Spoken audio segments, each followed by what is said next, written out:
โมทนาสาธุวัดดีวัดดีนอกจากนั้นก็จะมีโรงทานต่างๆโรงทานน้ำโรงทานก๋วยเตี๋ยวผัดไทยโรงทานของคุณกนกพิษชัยนาก็เป็นโรงทานเขามีเมืองญาติโยมนะเป็นที่มาร่วมบุญร่วมกุศลกันเนอวันที่เฮารอพระวันที่16วันนั้นไผ่จะล่ำจะรวยบ่วันที่16เนี่ยพระรอวันที่16เวลาบ่าย3 โมงกวมหวยอกพอดีกวมหวยออกพอดี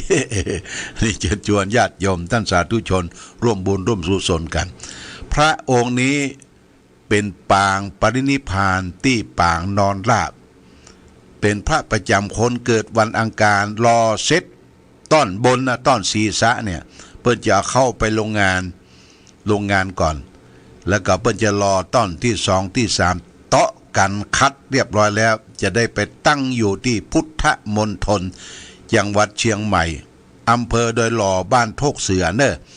วันที่เขาจะไปตั้งกันนะเขาจะได้วางศิลาฤกษ์สร้างเจดีย์องค์ที่อยู่ใกล้องค์พระก็จะได้เชิญชวนทุกหมู่บ้านทุกวัดได้ปากันไปทะทังกันไปอำเภอฝางอำเภอแม่อายไปกันทุกวัดนำศรัทธาญาติโยมไปอันนี้แจ้งเกลื่อนเพื่อรับทราบก่อนอื่นก็ขอเชิญชวนมาร่วมหล่อพระปางปรินิพพานปางที่พระพุทธเจ้าเสด็จดับขันธปรินิพพานปางร่มปางเย็นปางเนี้ยปางที่สุดท้ายที่เขาต้องการจะไปร่วมอยู่กับพระพุทธเจ้านิพพานังปรมังสุขังนิพพานเป็นความสุขอย่างยิ่งอย่างนี้เป็นต้นฝากคือแก่ศรัทธาญาติโยมท่านสาธุชนอนุโมทนากับทุกท่านมาณโอกาสนี้โดยเอาละตอนนี้ได้เวลาที่จะได้แปลงน้ำมนต์ฝากไปคือศรัทธาญาติโยมท่านสาธุชนทั้งหลายขณะนี้9:15 นาทีตั้งใจเนอะเอาได้ไปคล้องยังฐานพระพุทธรูปแล้วก็โยงมาที่วิทยุแล้วก็โยงมาที่ขวดน้ำมนต์เป็นขวดที่เอาหลายๆขวดเอาไว้แช่ตู้เย็นจิตไว้ใจสั่นหัวใจเต้นบดีตึกตักตกอกตกใจก็ดื่มน้ำมนต์นะดื่มน้ำมนต์เป็นน้ำมนต์ของพระพุทธเจ้าที่เปิ้นแสดงไว้ในสมัย2,000 กว่าปีละแต่หลวงพ่อก็ได้นำมาเป็นตัวกลางเป็นสาธยายให้ท่านทั้งหลายรับทราบมาณโอกาสนี้นะต่อไปตั้งใจเชิญเทวบุตรเทวดาเข้าบ้านก่อนปริตูวนเมตังสเมตาปตันตาอวิคิตาจิตตาปริตังพนันตุสักเคกาเมจะรูเปคิลิสิขรตเตจันตริเควิมาเนทิเปลเตจะคาเมตรวนาคาเนอะรามะวัตุเมเขเตภูมัฏฐาตโยจตุโรกปารราชายามราชาอินโตเวสสุวรรณราชาอริยเมตไตโยโพธิสัทธาวกาทโยอริยสาวกาจะปุถุชนะกัลยาจะสัมมาทิฏฐิเยวะพุทเทปัสสนาธัมเมปัสสนาสังเคปัสสนาพุทเทสกลวาธัมเมสกลวาสังเคสกลวาอิโตทานะโตยาวะปรัมปราอิมัสมิงโสจักวาเรสุเทวตานังโมนิลวจนังสาทโวโนสุนันโตธรรมสวนาการโรอายัมพะทันตาธรรมสวนาการโรอายัมพะทันตาธรรมสวนาการโรอายัมพะทันตานะโมตัสสะภะคะวะโตอะระหะโตสัมมาสัมพุทธัสสะนะโมตัสสะภะคะวะโตอะระหะโตสัมมาสัมพุทธัสสะนะโมตัสสะภะคะวะโตอะระหะโตสัมมาสัมพุทธัสสะพุทธังสรณังกัจฉามิธัมมัง สารนังกัจฉามิสังฆังสารนังกัจฉามิตุติยัมปิพุทธังสารนังกัจฉามิตุติยัมปิธัมมังสารนังกัจฉามิตุติยัมปิสังฆังสารนังกัจฉามิตติยัมปิพุทธังสารนังกัจฉามิตติยัมปิธัมมังสารนังกัจฉามิตติยัมปิสังฆังสารนังกัจฉามิสารณะคัมมะนางโยสันนิสิโนวาระโพธิโมเลมาลังสะเสนังสุติตังเวชัยยาสัมโพธิมากันจิอนันตญาโนโลกุตตโมตังปนามามิพุทธังเยจะพุทธาติตาจะเยจะพุทธาอนาคาตาปัญจุปันนันจะเยพุทธาอังหังวันตามิสัพพทาอิติปิโสภังกวาอะรังหังสัมมาสัมพุทโธวิชาจารณะสัมปันโนสุขโตโลกาวิโทอนุตตโรปุริสธรรมสารถิสัทธาเทวมนุสานังพุทโธภังควาติพุทธังชีวิตังยาวะนิปานังสารนังคัจฉามินัตถิเมสารนังอัญญังพุทโธเมสารนังวะรังเอเตนะสัจจวัชเชนะหนตุเมชัยยะมังการังอุตตมังเขงะวันเตหังปัตตะสังคุงวารุตตมังพุทเทโยชาลิโตโทโสพุทโธคัมมาตุตังมังมังอัตถังกีโกอาริยะปะโทชะนานังโมคคัปปะเวสาญาอุชุจะมะโคธัมโมอายังสันติการโรปานิโยนิยานิโกตังปนามามิธัมมังเยจะธัมมาติตาจะเยจะธัมมาอนาคาตาปัจจุปันนาจะเยธัมมาอังหังวันตามิสัพปตาสวากขาโตภังควาตาธัมโมสันติติโกอาการิโกเอหิปัสสิโกโอปันญิโกปัจจตังเวทิตาภูวินโยหิติชีวิตังยาวะนิปานังสารนังคัจฉามินัตถิเมสารนังอัญญังธัมโมเมสารนังวารังเอเตนะสัจจวัชเชนะหนตุเมชัยยะมังการังอุตตมังเขงะวันเตงังธัมมันจะตุวิตุวรังธัมเมโยชาลิโตโทโสธัมโมคัมมาตุตังมังมังสังโฆวิสุทโธวรตะกินายโยสันตินทาริโยสัพพะปรปะหิโนกุเนเกงหิสัมมาธิปัตโตอนาสโวตังปนามามิสังฆังเยจะสังฆาอาติตาจะเยจะสังฆาอนาคาตาปัญจุปันนาจะเยสังฆาอังหังวันตามิสัพปตาสุปฏิปันโนภะคะวะโตสาวกสังโฆโอชุปฏิปันโนภะคะวะโตสาวกสังโฆยายะปฏิปันโนภะคะวะโตสาวกสังโฆสามีจิปฏิปันโนภะคะวะโตสาวกสังโฆยะทิตังจัตตาริปุริสายุคานิอัฏฐปุริสาปุคาลาเอสะบังกาวะโตสาวกสังโฆอาหุนายโยปะหุนายโยทักขินายโยอัญชะเร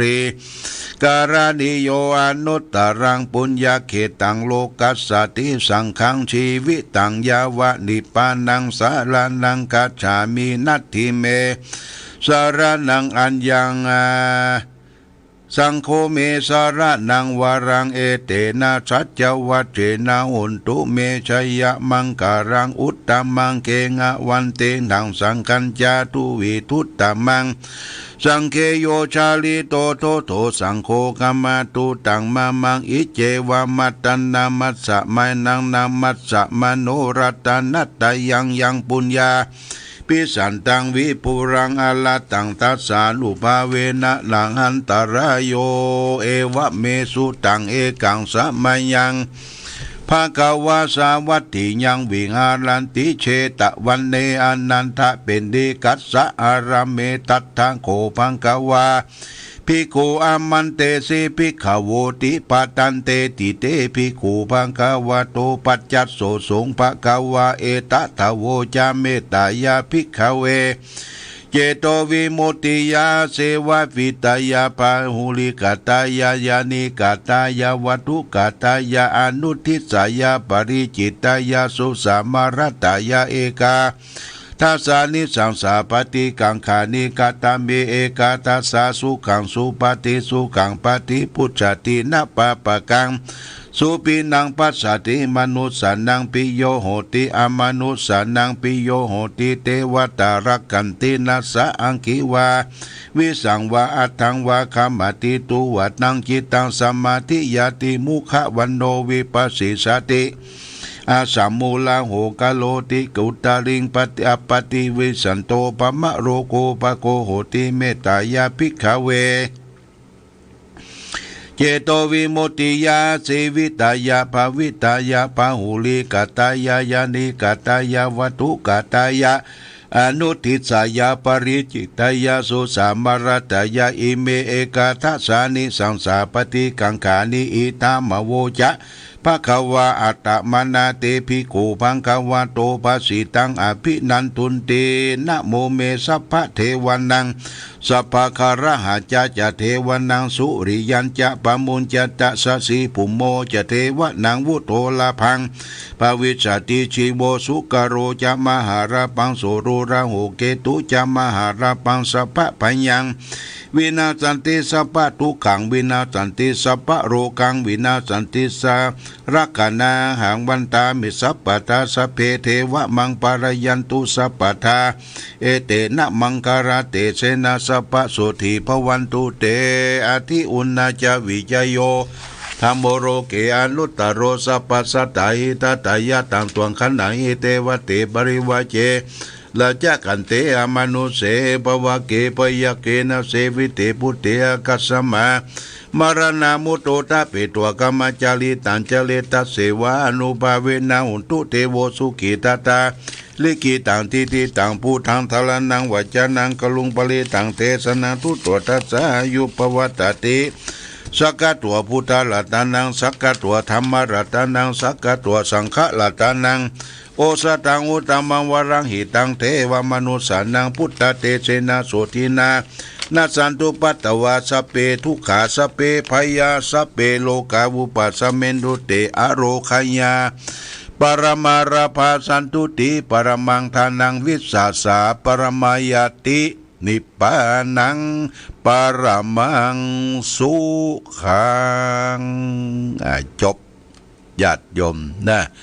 วันนี้ได้รับธรรมะได้มีโอกาสโมทนาสาธุกับญาติโยมที่ได้ให้ได้หอมบริจาคทองเหลืองบริจาคปัจจัยให้หอมรอพระนอนในครั้งนี้วันที่16เวลา16วันจันทร์นะที่16เวลา3 โมงเริ่มพิธีพร้อมกันที่ลานอนุสาวรีย์พระเจ้าฝางโมทนาสาธุกับทุกท่านมาณโอกาสนี้โดยเอาละตอนนี้เวลาก็เหลือสัก10 นาทีญาติโยมใครจะอู้จะจาทักทาปราศัยโทรกันมาได้เนอะ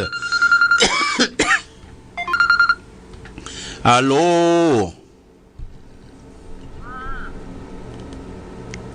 จากไหนจอมตองเจ้าแม่อ่อนจอมตอง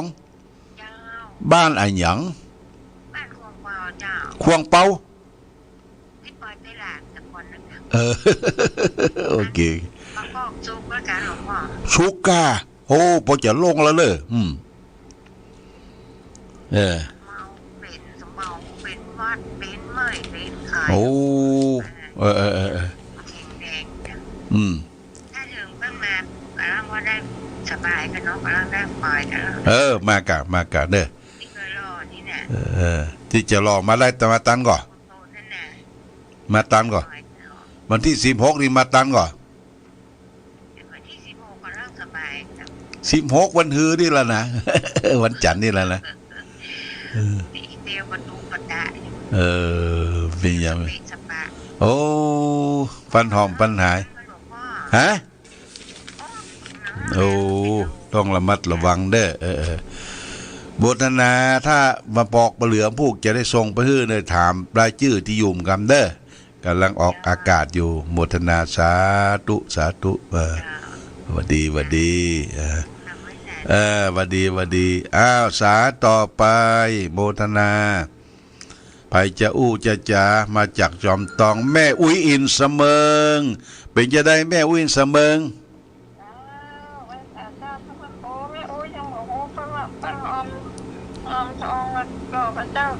โอ้รอพระเจ้าลึกอ่ะปะโท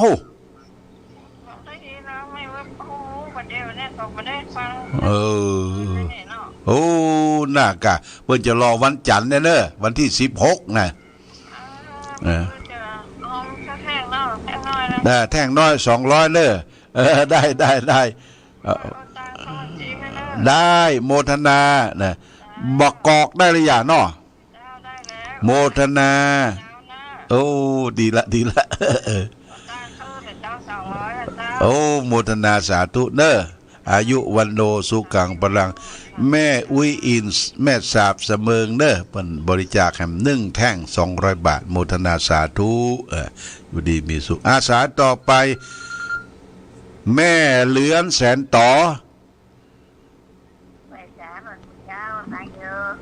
ได้อย่างพ่องได้แล้วกะฮะได้บกกอกหรือยังบกกอกส่งไปฟังอยู่เนาะชัดเจนก็ชัดเจนนี่เนาะฮะโมทนาเลยแม่ลือแม่เลี้ยนแสนต่อ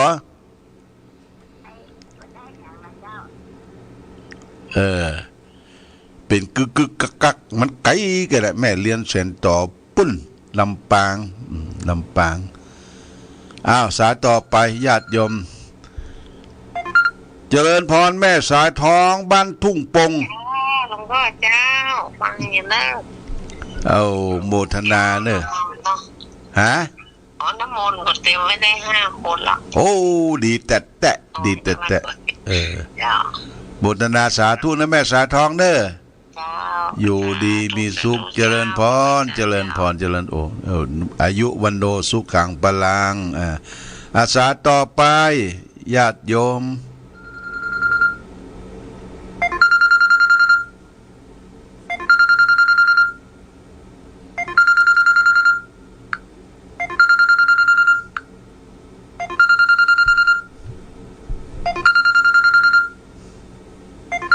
เจริญพรแม่สุแก้วศิลาพรเจ้าแก่พระชาเจ้าหลวงพ่อ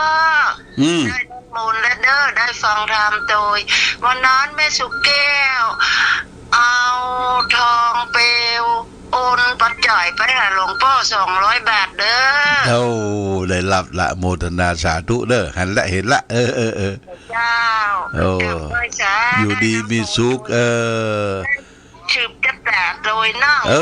อายุวันโนสุขังพลังเด้อหายโรคหายภัยในแม่สุแก้วเด้อเจ้ากับไว้สาธุวัดดีวัดดี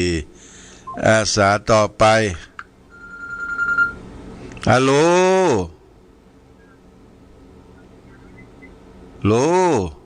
ไม่สาเจ้าหลวงพ่อเจ้าโม11ฟังปาจบทองเจ้าแม่หยังแม่บัวเหลวล่ะเจ้าแม่บัวเหลว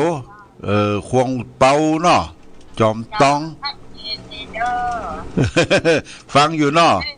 เจ้าได้น้ำมนต์แล้วเจ้าโอ้โมทนาอยู่ดีมีสุขได้ไหมโอเหลวเนอะเจ้าไปแล้วหลวงพ่อคนเอาปฏิทินกับประกอบเจ้าโอ้เดี๋ยวปฏิทินมาก่อนบกอคงจะบัดตันละปฏิทินปลายเดือนนี้เนอะจะส่งไปเนอะอายุวันโนสุขังพลังแม่บัวเหลียวควงเป้าวัดดีเนอะโอ้วัดดีปีใหม่ใกล้หมดเดือนละเจริญพรเจริญพร เอาละญาติโยมท่านสาธุชนมาแหมสายหนึ่งเจริญพรเจ้านมัสการเจ้าจากที่ไหนลังกาดแม่สาวเจ้าลังกาดแม่สาวเจ้าอำเภอหยังฮะอำเภอแม่อายเจ้าแล้วก็มาห่วงกันเปิ้นเด้อมันฮือเด้อจองอันก้อนทอง200เนาะ203ก้อนโอ้โมทนาได้มาเขียนชื่อหลวงคนเดียวเด้อมาเขียนชื่อมีทองเนี่ยเขียนชื่อตอนบ่ายก็ไปเนาะได้อายไว้มันเจ้าไปไม่อายอยู่ได้ก็ไปไม่อายเหมือนกันนะกะมันเจ้าก็ไปไม่อายเหมือนกันเจ้าไปหลวงผู้ก่อนเนาะแม่เตยลูกดาวเตยอะค่ะได้โบทนาสาธุก่อนเจ้ามาสักคำนะเจ้าโอ้ขอบคุณโบทนาสวัสดีเจริญพรกับภาษาหลวงพ่อเจ้าจากที่ไหนแม่สีกุลลำปางเจ้าแม่สีกุลกันทุระลำปางเจ้าชัดเจนก่อชัดเจนดีเจ้าโอ้ได้น้ำมนต์ก่อได้น้ำมนต์เรียบร้อยโอ้อยู่ดีมีสุขแต่เน้อดีละยิ้มได้ละอยู่ดีมีสุขนะแม่เน้อแม่สีกุลเน้อจ้าเป็นกำลังใจอายุวันโนสุขังปรังเอาแฮมบัดดีเอาสัก2 สายญาติโยมเดี๋ยวก็จะหมดเวลาละเพิ่นจะปิดสถานีละเจริญพรวัดดีโยมปัจจันเพื่อประกอบไปฮื้อก่อฝากบ่หลวงวินน่ะเขาบ่พื้นได้กะบ่ฮู้ติครับองค์เป็นยังมีหยังเดี๋ยวบรรพุกจะถามกำที่อยู่กำเด้อครับอันบ้านเลขที่ผมครับ12 หมู่ 7นั่นนะครับเดี๋ยวมันมีหยังจดเนี่ยบรรพุกจะโทรมาใหม่เด้อครับพุกจะโทรมาใหม่ถามฮื้อเด้อครับโอเคอยู่ดีมีสุขเด้อโยมเด้อวันนี้เด้อสวัสดีโดยหมอกเรดิโอเนาะสวัสดีดีละสวัสดี